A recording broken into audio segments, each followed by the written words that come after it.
pong buksan ko po ang aking Bible sa Matthew 21 verses 1 to 11. Kanina binasa po ng ating kapatid sa English ang ating passage. This time naman, babasahin ko po sa Tagalog para po sa ating karagdagang kaalaman. So Matthew 21 verses 1 to 11.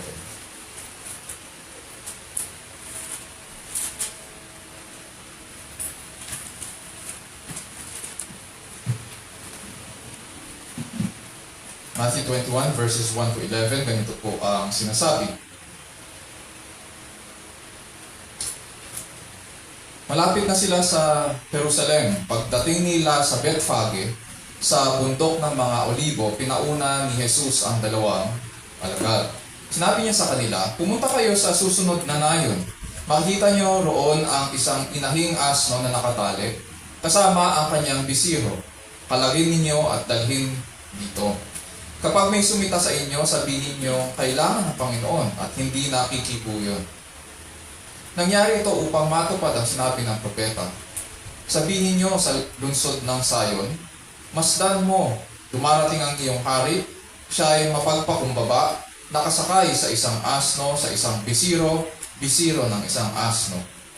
Lumakad nga ang mga alagad at ginawa ang inutos ni Jesus. Dinala nila ang inahing asno at ang bisiro, isinaping nila sa likod ng mga ito ang kanilang balabal at sumakay si Jesus.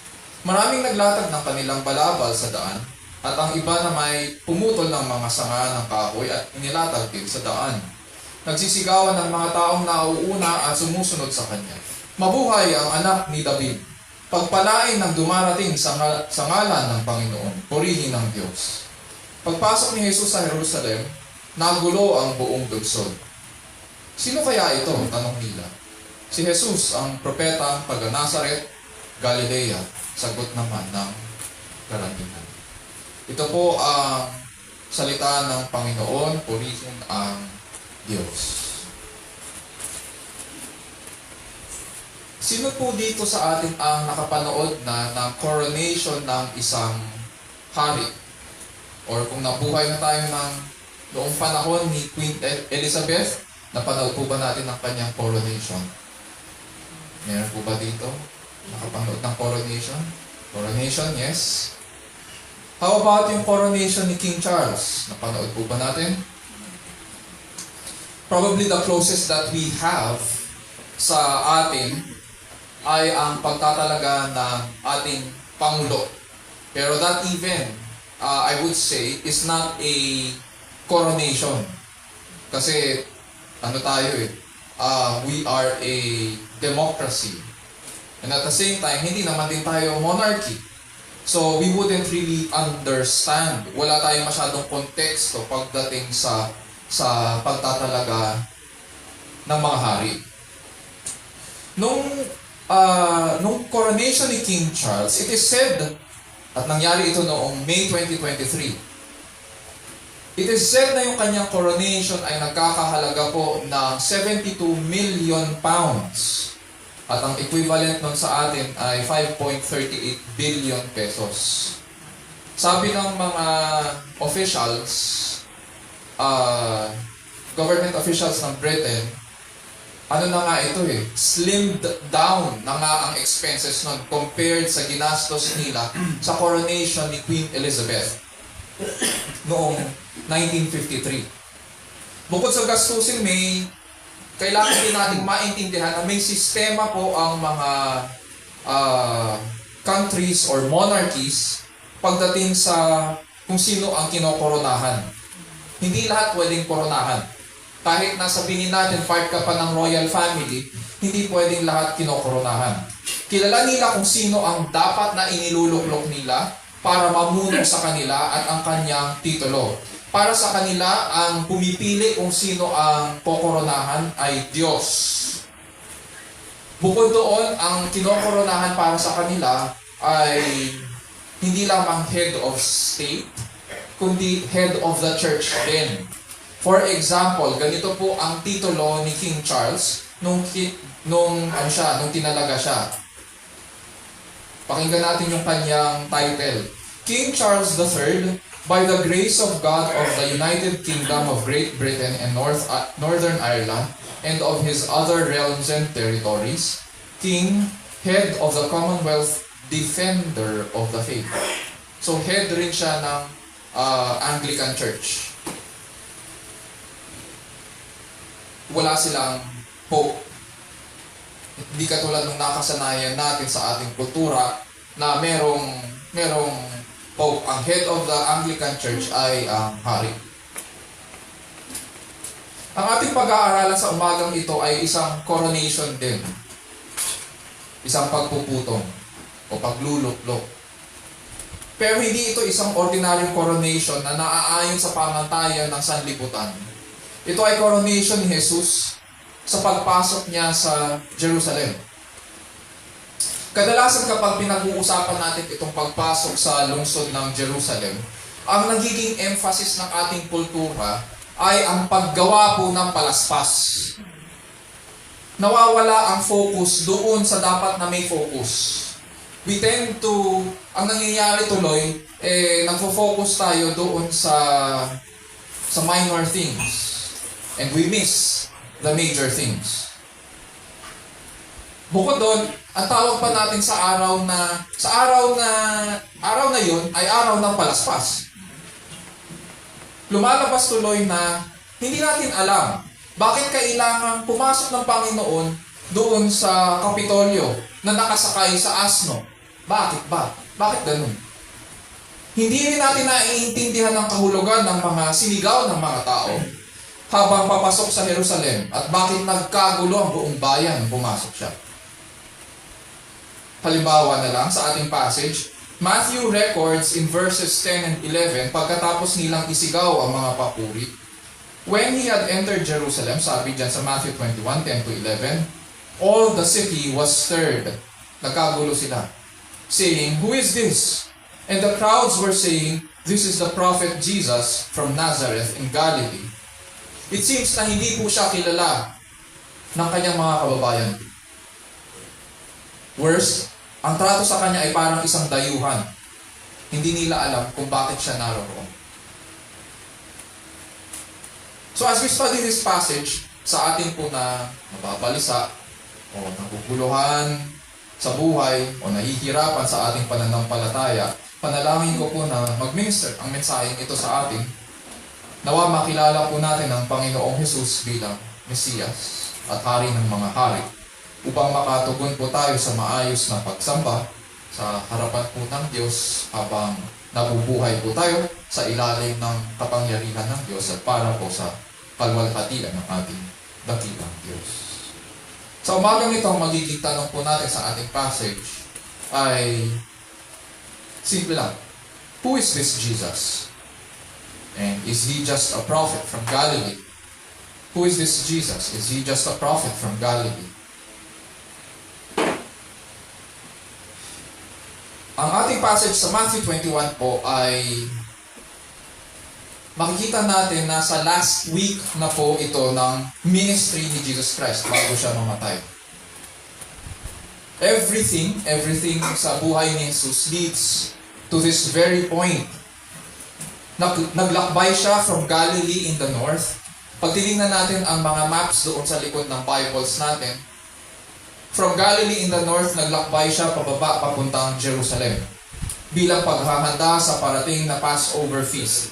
At itong Passover feast, just a brief review, pag pinag-usapan ng Passover, ang pinag-uusapan ay yung nangyari po nung panahon ni Moises sa Exodus, no nilaktawan po ng Diyos ang mga Israelita at niligtas sila sa mga Egyptians sa pamamagitan ng dugo ng kordero. And ang sabi nga ng Panginoon sa kanila sa Exodus 12 ay gagawin nila itong ordinansa, and this is for them, the children of Israel, forever.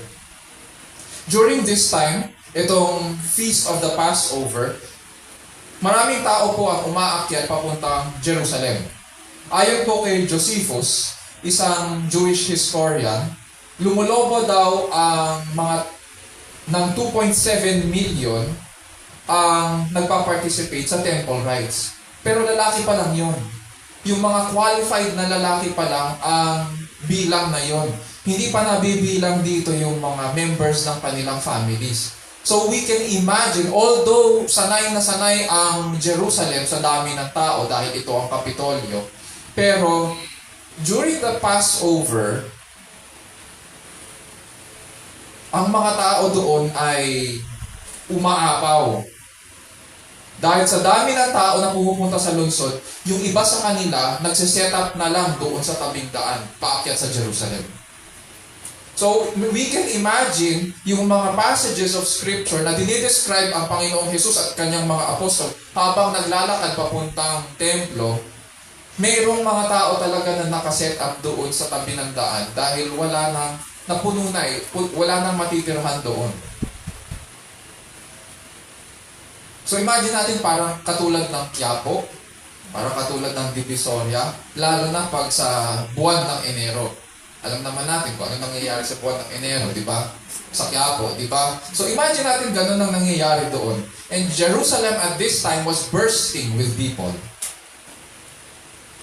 Sa kanilang paglalakbay papuntang Jerusalem, napadaan po ang Panginoong Jesus sa city of Roman Jericho. Napag-aralan natin ito a few months back. And dito sa Roman Jericho, hindi yung Jericho ng panahon ni Joshua. Yung Jericho na yun, wala na yun. Tapos na yun.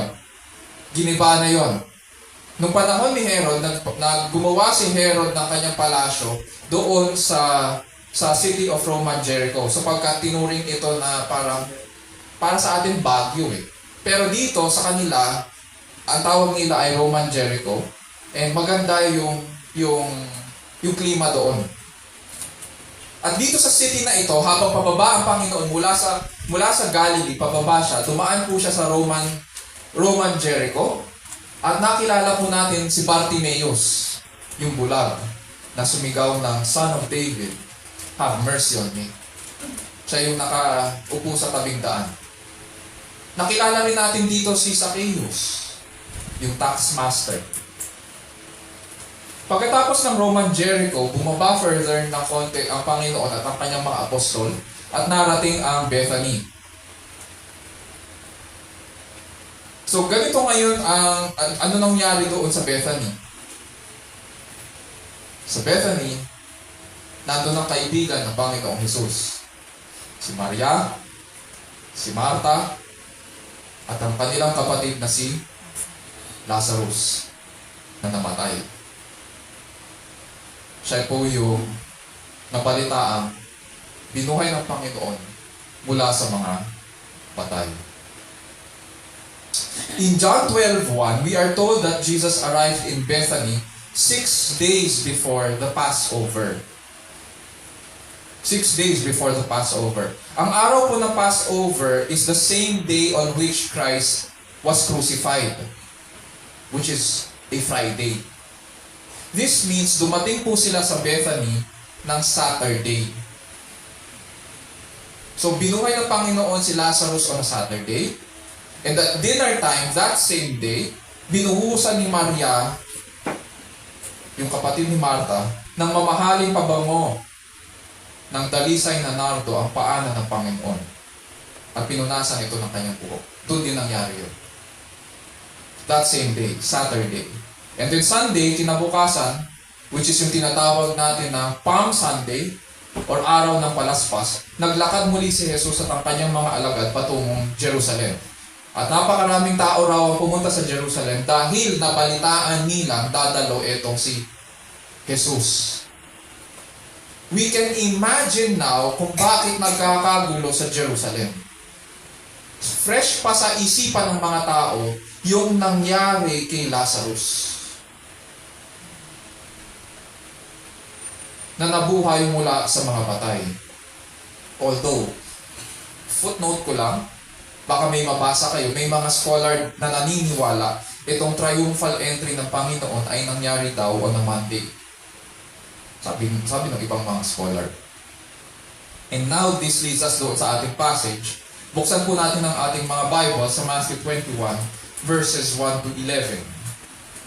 Ganito po ang sinasabi sa verses 1 to 5.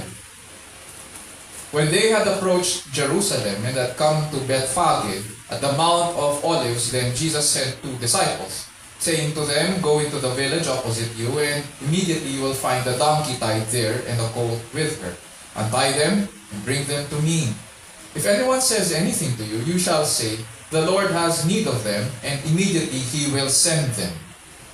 This took place to fulfill what was spoken through the prophet.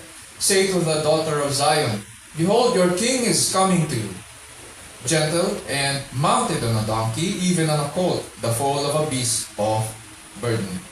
Itong account ng pagpasok ng Panginoong Jesus sa Kapitolyo ay ang kanyang pinakahuling public act bago po siya mamatay.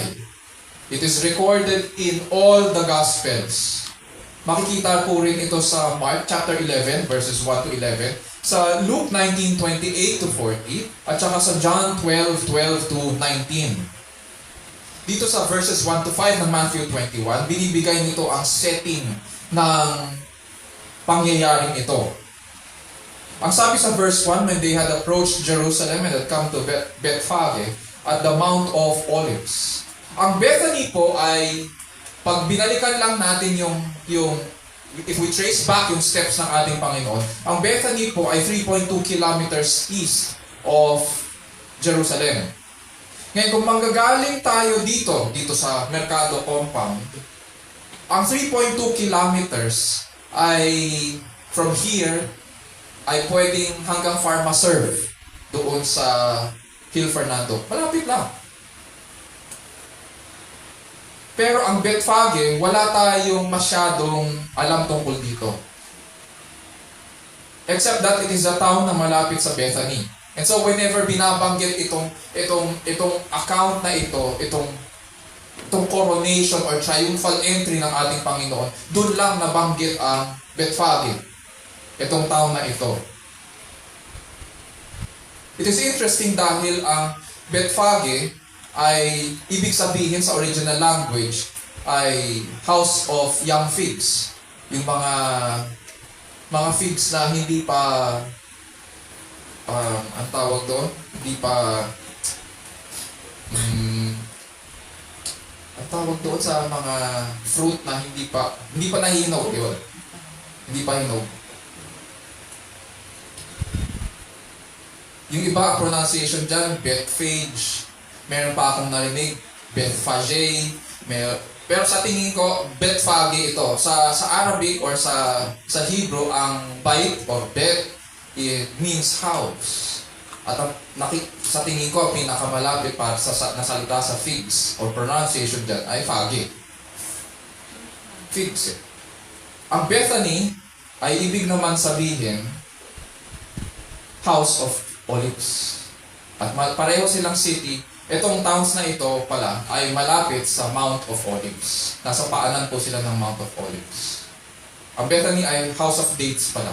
Bethany, House of Dates. Bethphage, House of Young Figs. At nandun sila sa paanan ng Mount of Olives. This suggests to us na itong mga lugar na ito ay agricultural. Maganda ang lupain dito. At kung titignan natin yung ministry ng Panginoon dito sa area na ito, nagkaroon din siya ng ministry dito sapagkat dito sa area na ito, sinumpa ng Panginoon ang puno ng igos na ayaw mamunga. Matatandaan natin yon. Meron siyang dinaanan na puno ng igos. Siya na Panginoon at panahon yon ng pamumunga. Siya yung Panginoon, siya yung lumikha sa lahat, siya yung manlilikha, dumaan siya doon at hindi siya binigyan ng puno ng igos. Kaya anong ginawa niya? Sinumpa niya yung punong yun.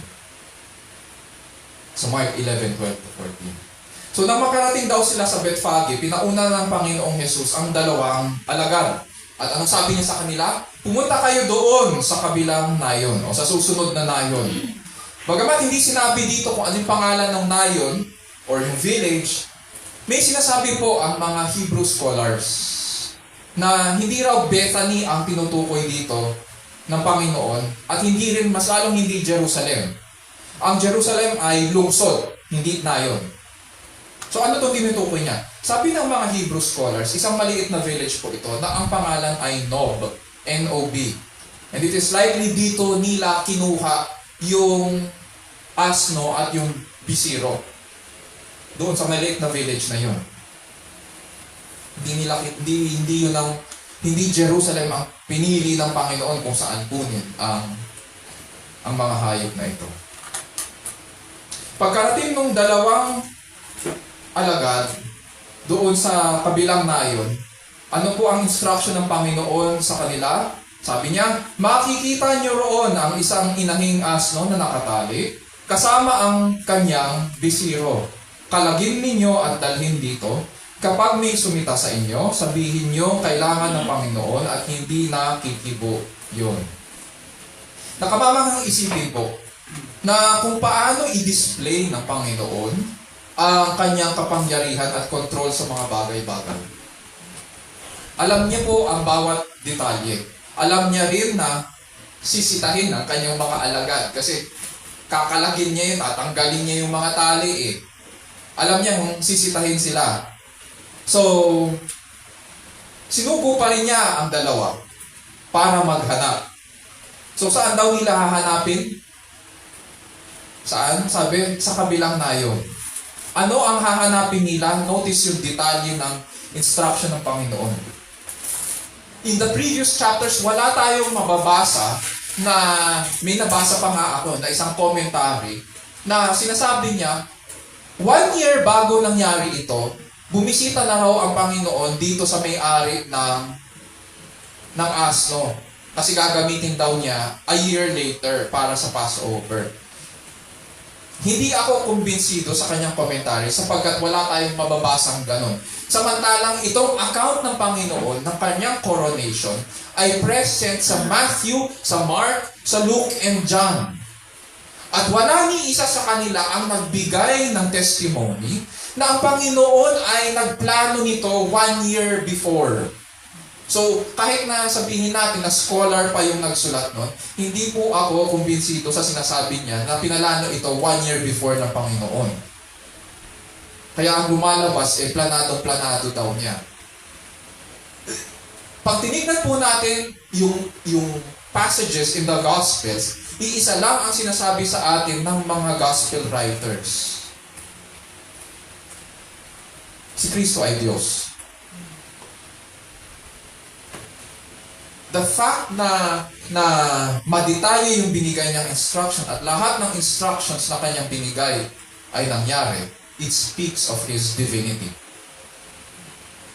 Saan nila hahanapin ito? Sa kabilang nayon. Anong hahanapin? Isang inahing asno na nakatali kasama ang kanyang bisiro. Anong gagawin? At bakit kailangan nila ito gawin? Kalagin ninyo, sabi niya, kalagin ninyo at dalhin dito. Kapag may sumita sa inyo, sabihin niyo kailangan ng Panginoon at hindi nakikibo yun. Matthew explains na itong ginawa ng Panginoon ay fulfillment po ng pahayag ng Diyos kay Prophet Zechariah na nabuhay po 520 years bago ipanganak si Jesus. Sabi po ni Matthew, ito yung commentary naman ni Matthew, sa verses 4 and 5 ng Matthew 21. Sabi niya, tuloy lang natin yung ating pagbabasa sa verses 4 and 5. Sabi ni Matthew, this took place to fulfill what was spoken through the prophet. Say to the daughter of Zion, behold, your king is coming to you, gentle and mounted on a donkey, even on a colt, the foal of a beast of burden. If this was a royal coronation, we would expect, mga kapatid, na magarbo po ang dating. Pag coronation ito ng hari, kakaiba ang mga kasuotan. Makukulay, makakapal, at saka kumikinang.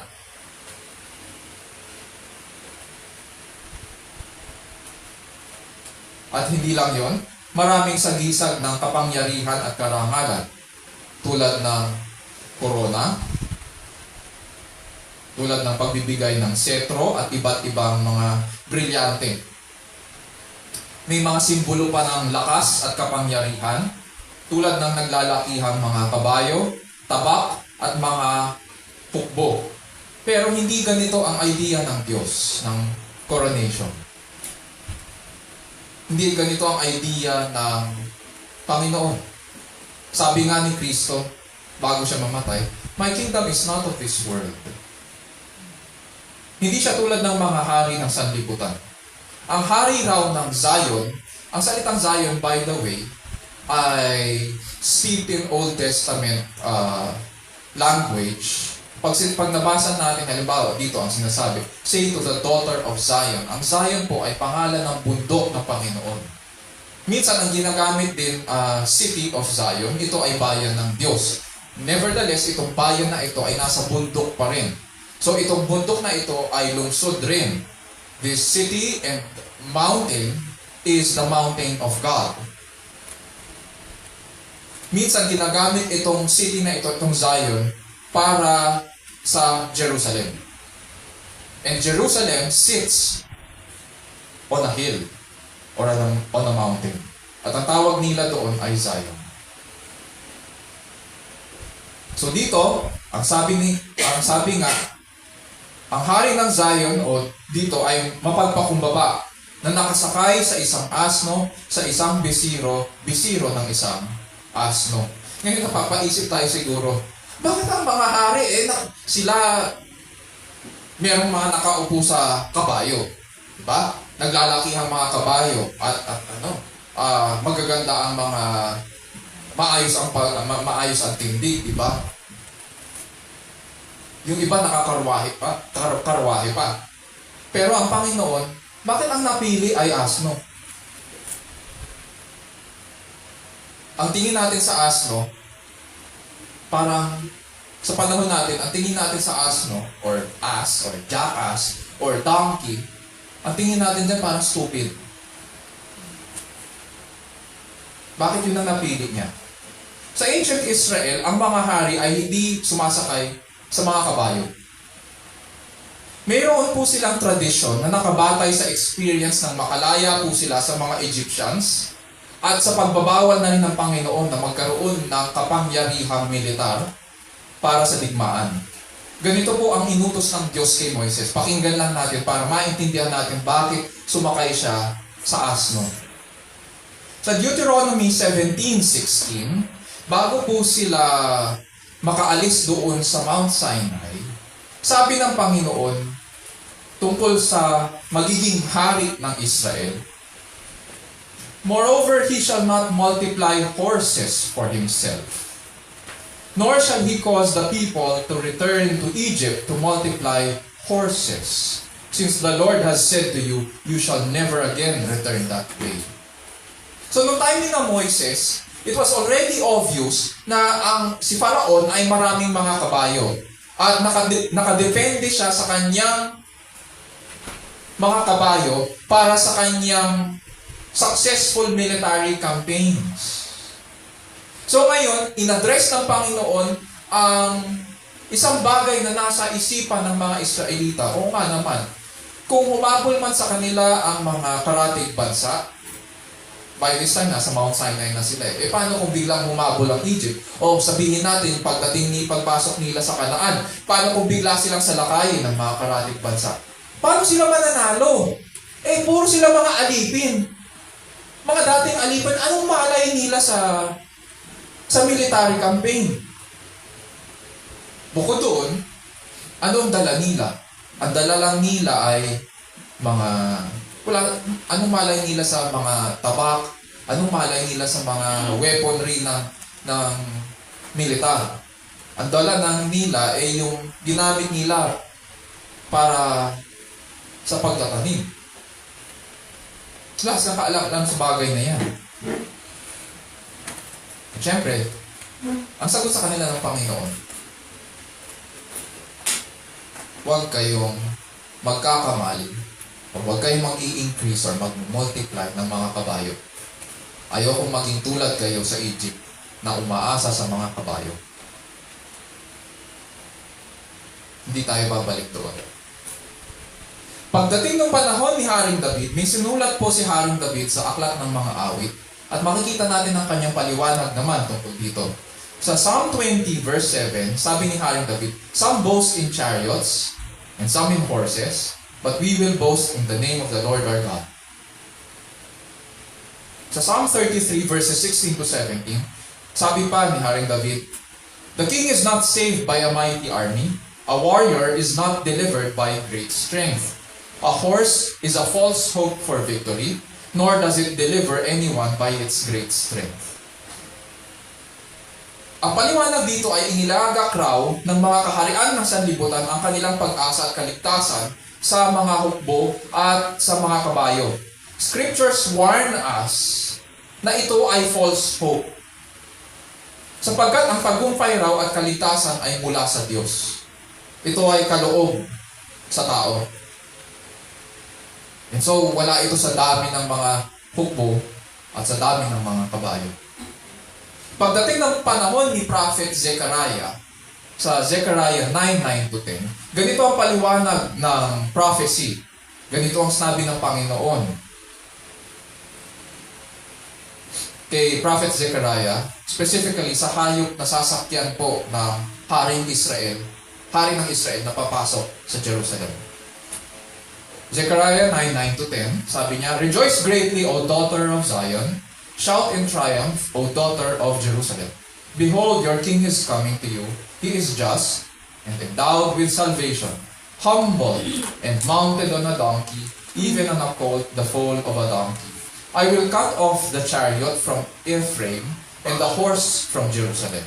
And the bow of war will be cut off, and he will speak peace to the nations. And his dominion will be from sea to sea, and from the river to the ends of the earth." So itong haring ito ay hindi raw pumarito para makipagdigmaan.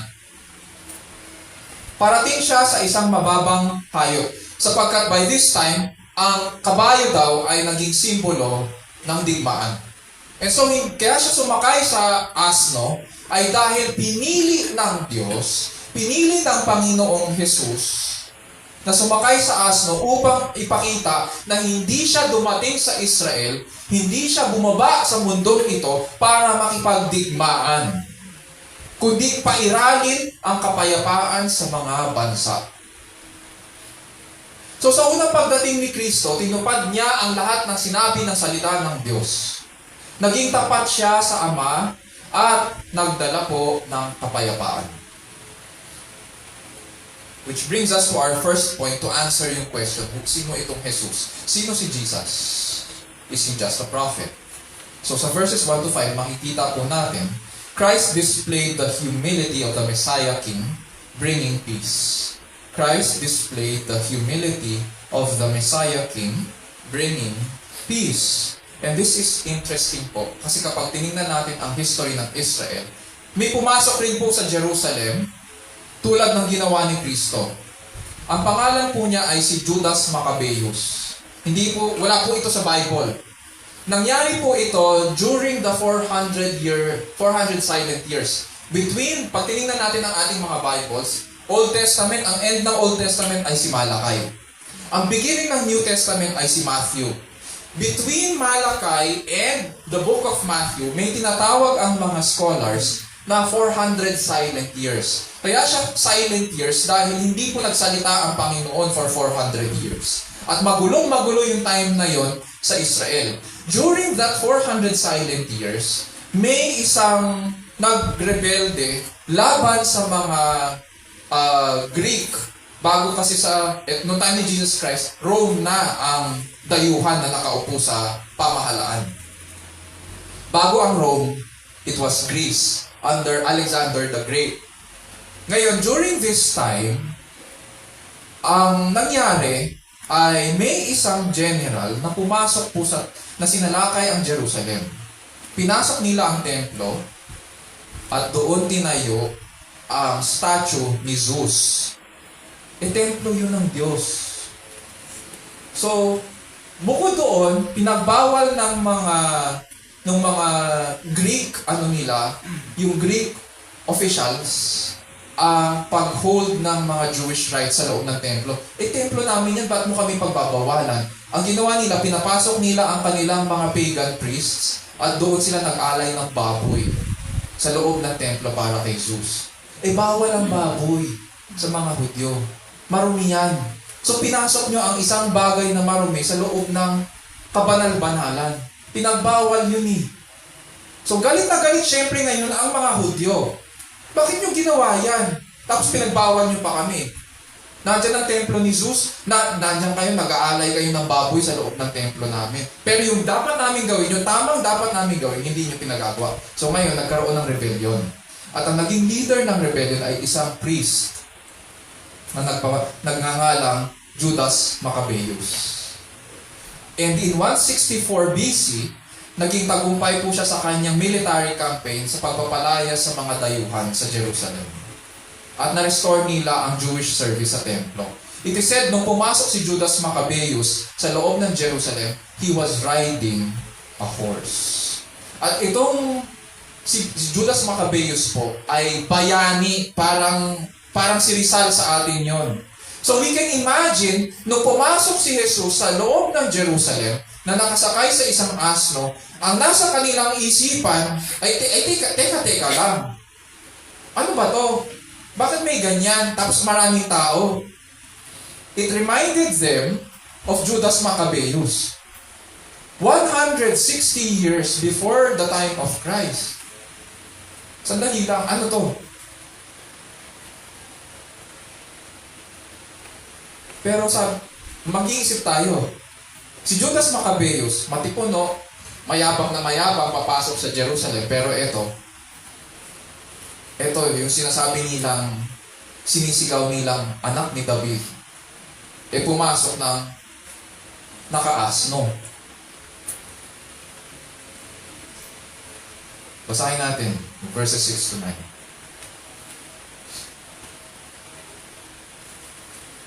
The disciples went and did just as Jesus had instructed them, and brought the donkey and the colt, and laid their coats on them, and he sat on the coats. Most of the crowd spread their coats in the road, and others were cutting branches from the trees and spreading them in the road. The crowds going ahead of him, and those who followed him were shouting, Hosanna to the Son of David! Blessed is he who comes in the name of the Lord! Hosanna in the highest! So dito sa verses 6 to 9, makikita po natin ang naging resulta ng kaganapan po ng pahayag mula sa Zechariah 9. May dalawa tayong resulta na makikita dito. Unang-una, yung tugon ng mga alagad at mga hayop. At pangalawa, yung tugon ng mga tao sa pagpasok ni Jesus sa Jerusalem. Unahin muna natin yung tugon ng mga alagad at ng mga hayop. Pagkatapos utusan ng Panginoong Jesus ang kanyang dalawang alagad, nakita nga nila yung asno at yung bisiro, tulad ng pagkakasabi ng Panginoong Jesus. At ginawa nga nila ang inutos ng Panginoon at dinala nila ang inahing asno at ang bisiro sa Panginoon. Ang ginawa nila para makasakay ang Panginoon, kinuha nila ang kanilang balabal at isinapin nila doon sa likod ng asno o ng bisiro para may mauupuan ng maayos ang Panginoon.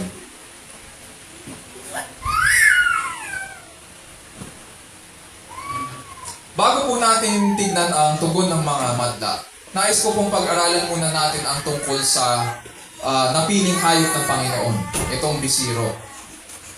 Sa Luke 19:30, ang binanggit lang ay bisirong asno, hindi yung inahin. Sabi sa Luke 19:30, Go into the village ahead of you.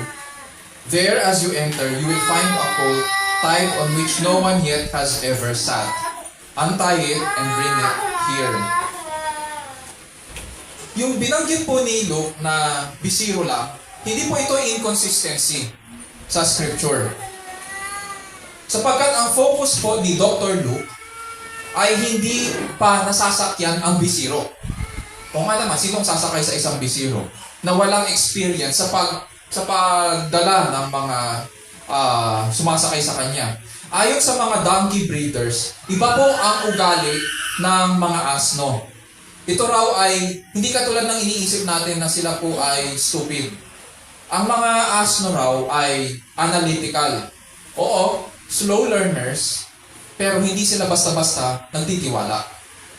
So, skeptic sila, kumbaga. Sa ating mga tao, mga skeptic yan, hindi nagtitiwala agad. Hindi yan agad-agad napapayag na masakyan. And yet. Anong nangyari? Nakasakay ba agad ang Panginoon? Pumayag yung bisiro. Interesting. On the other hand, ang emphasis naman ni Matthew sa kanyang passage ay ang pagpapakumbaba ni Jesus at yung pagiging tapat niya sa salita ng Diyos. Kaya nga sinabi ni Matthew agad ang tungkol sa pahayag ng Diyos kay Zechariah. Kasi katapatan at pagpapakumbaba ito ng Panginoon. Ngayon, it's interesting dahil nang ilagay ng mga alagad ang kanilang mga balabal para isakay ang Panginoon, lo and behold, tahimik yung bisiro. Pinasakay agad ang Panginoon. Hindi ito nagwala. At dahan-dahan natin nakikita na nagaganap ang sinabi sa Zechariah chapter 9. Punta naman tayo sa tugon ng mga tao sa Jerusalem. So habang papasok ang Panginoon na nakasakay sa bisirong asno at hindi ito nagwawala, may mga tao raw na naglatag ng kanilang balabal sa daan. Parang red carpet. Parang ganon. Pero when we find this sa Old Testament, this is actually an ancient custom na ginagawa nila bilang respeto sa kanilang mga hari.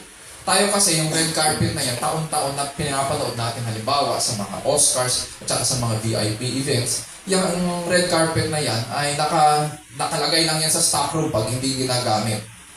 Pero ito, balabal nila mismo ang nilalagay nila sa daan para yun ang dinadaanan ng kanilang hari. Ito ay ginagawa nila bilang respeto. Yung mga walang balabal naman daw, pumutol ng mga sanga ng kahoy at inilatag din sa daan bilang respeto sa kanilang hari. Sa panahon natin ngayon, ano ang simbolo ngayon ng pagpuputol ng mga sanga at paggawa ng palaspas?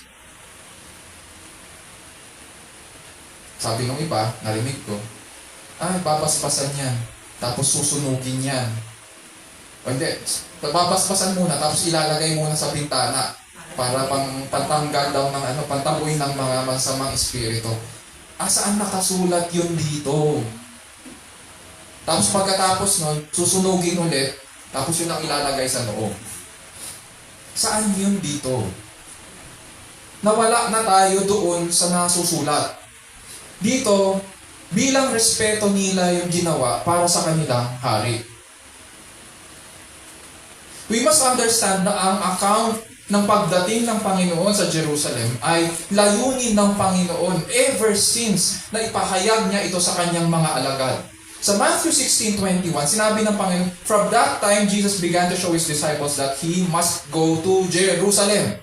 Alam na niya at sinabi na niya sa kanila, and He must suffer many things from the elders and chief priests and scribes and be killed and be raised up on the third day. So itong pagpasok niya sa Jerusalem, nasabi na niya ito at intention niya talaga na makarating sa Jerusalem. Even though alam niya parang ito ay ang kuweba ng leyon. Nandito ang lahat ng kanyang mga kaaway. At dito siya mamamatay. So, sinasabi sa atin sa passage, there were crowds going ahead of Him, and there were also those behind Him. Pero iisa daw ang sinasabi. May iisang sinasabi. When we look at other passages of Scripture, sinasabi sa atin na itong mga crowds na ito na sumasabay sa Kanya, papasok sa Jerusalem, hindi ito mga katutubong Jerusalem. Yung mga sumasabay sa Kanya papasok, hindi. Natural, hindi yung mga taga-Jerusalem. Ito yung mga kasabay niya sa daan. May isang scholar na nagsabi, ito ay mga Galileans daw. Sabi nila, hindi mga katutubong Jerusalem. So itong mga crowd, pumunta sila kasi alam nila na darating si Jesus. Fresh na fresh sa kanilang isipan, katulad ng nabanggit ko sa inyo kanina, fresh na fresh dito sa mga Galileans, yung ginawa ng Panginoon kay Lazarus. At sinisigaw ng mga tao, iisa lang ang kanilang sinisigaw. Hosanna to the Son of David, blessed is He who comes in the name of the Lord. Hosanna in the highest. Himay-himayin lang po natin ang kanilang sinabi. Itong salitang Hosanna ay exclamation of adoration or praise sa tagapagligtas. Mula po ito sa salitang Hebrew na nangangahulugang, "Oh, save" or "save now." Ngayon na. Magligtas ka ngayon, O Diyos. Pero ang tanong kasi dyan, okay, ang Hosanna means save now. Pero interesado nga ba sila sa kaligtasang laan ng Diyos? O ibang kaligtasan ang nasa isipan nila? Sabi pa nila, Son of David, ginamit nila yung title ng Mesiyas. Ito po ay Old Testament title para sa hari at tagapagligtas ng Israel na parating. Siya po yung pinangako ng Diyos na magtatatag ng kanyang kaharian magpakailanman. At ang isa pa, yung sabi nila, yung third line, blessed is he who comes in the name of the Lord. Hosanna in the highest.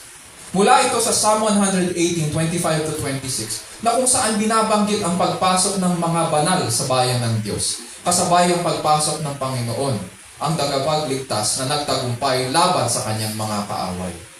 So ngayon, review lang natin sandali. Who is this Jesus?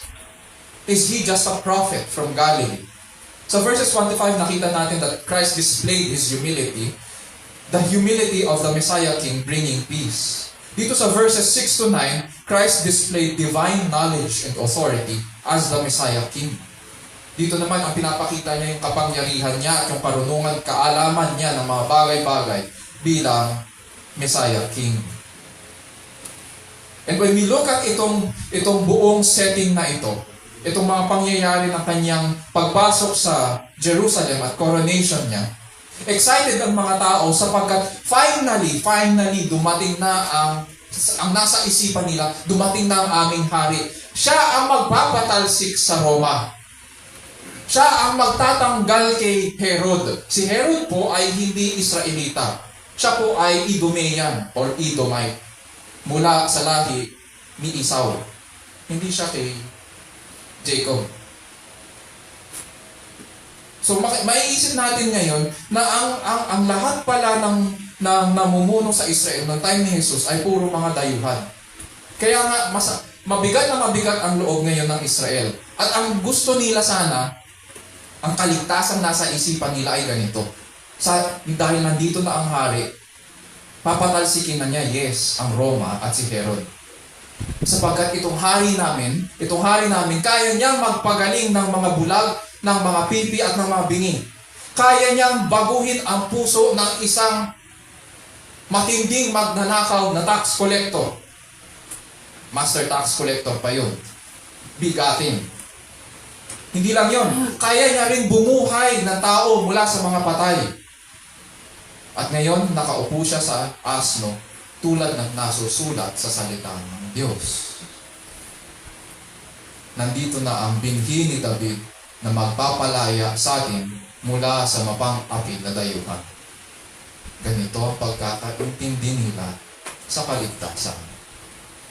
Para sa kanila, ang kaligtasan ay exercise of political and military power. Ganon. Which is, marami sa atin, ganyan ang tingin sa tuwing nag-e-elections. Inilalagak natin ang ating pag-asa sa mga politiko. We think salvation is a matter of political and military might. Punta tayo sa verses 10 to 11. When he had entered Jerusalem, all the city was stirred, saying, "Who is this?" And the crowds were saying, "This is the prophet Jesus from Nazareth in Galilee." Bagamat sanay na sanay ang Jerusalem, ang lungsod ng Jerusalem sa dami ng tao, ang sinasabi nila dito, the city was stirred. Nagkagulo ang buong lungsod sa pagdating ni Jesus. Everywhere, ang sinasabi ng mga tubong Jerusalem, sino siya? Sino yan? Sino siya? Hindi siya kilala. Kilala ng mga may-ari ng asno ang Panginoon. Kaya binigay nila yung hayop. Nung sinabi ng mga alagad, kailangan niya ng aming Panginoon. Binigay nila agad. Sapagkat kilala nila si Jesus. Malamang taga-sunod rin sila ng Panginoon Jesus. Kilala rin ng mga asno ang Panginoon.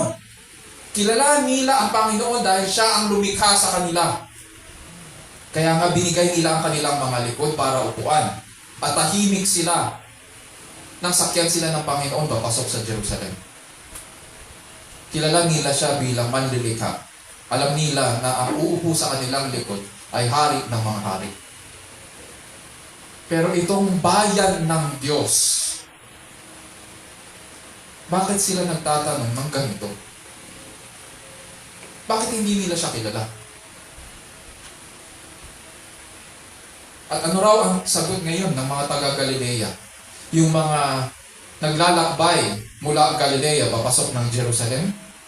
Anong sagot nila? Siya ay si Jesus, ang propetang taga-Nazaret, Galilea. Ganito lang pala ang tingin nila kay Jesus. Isang propeta lang pala. Although sigaw sila ng sigaw based sa Old Testament, pero lumabas ang totoo.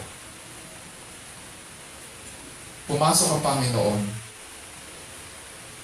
na ang nakapaligid sa Kanya at ang sumasama sa Kanya ay napakaraming tao. Ang sumalubong sa Kanya, napakaraming tao din na nagtatanong. Pero may isa sa kanila, hindi siya kilala ng maayos. Earlier in Matthew 17:12, may nabanggit ang Panginoong Jesus sa Kanyang mga alagad habang naglalakad sila pababa ng Mount of Transfiguration. Sabi sa Matthew 17:12, "But I say to you that Elijah already came, and they did not recognize him. But they did to him whatever they wished. So also the Son of Man is going to suffer at their hands." 1 week later, pagkatapos ito sabihin ng Panginoon, ginawa nila tulad ng ginagawa ng kanilang mga ninuno sa mga propeta nila. At pang ginagawa nila sa mga propeta nila, pinapapatay nila. Dahil hindi nila gusto ang pinapahayag ng kanilang mga propeta mula sa Diyos. Ayaw nila sa katotohanan. At anong ginawa nila sa Panginoong Jesus? Pinapatay nila si Jesus, ang Panginoon ng kapayapaan. Kadalasan iniisip natin na pag pinag-uusapan din ang kapayapaan, ay ang nasa isipan natin nakakamit ito sa pamamagitan ng paninindigan, yung iba sa pamamagitan ng dahas, yung iba sa pamamagitan ng pakikipaglaban. Ang Panginoon sa kanyang karunungan at katarungan, nakamtan niya ang kapayapaan, hindi sa pamamagitan ng dahas, hindi rin sa pamamagitan ng digmaan, kundi sa pamamagitan ng pag-alay ng kanyang buhay. God has shown that Christ is not only a true prophet, but the true Messiah King, and He is a priest also.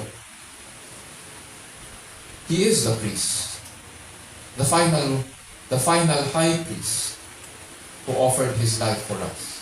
Tayo ang dapat na parusahan ng dahil sa ating mga kasalanan. Ngunit siya ang naging handog at kabayaran para tayo ang mapatawad, para tayo ang mapawalang sala, para tayo ang mapalaya sa ating mga kasalanan. Pinakipagkasundo niya tayo sa Ama at inilapit tayo sa Diyos. Siya ang naging kapayapaan para sa iyo at para sa akin.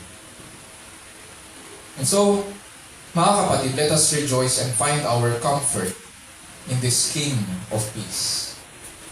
Kilalanin natin siya bilang hari ng mga hari, hari ng ating buhay, Panginoon ng ating pamilya, Pangulo ng Iglesia.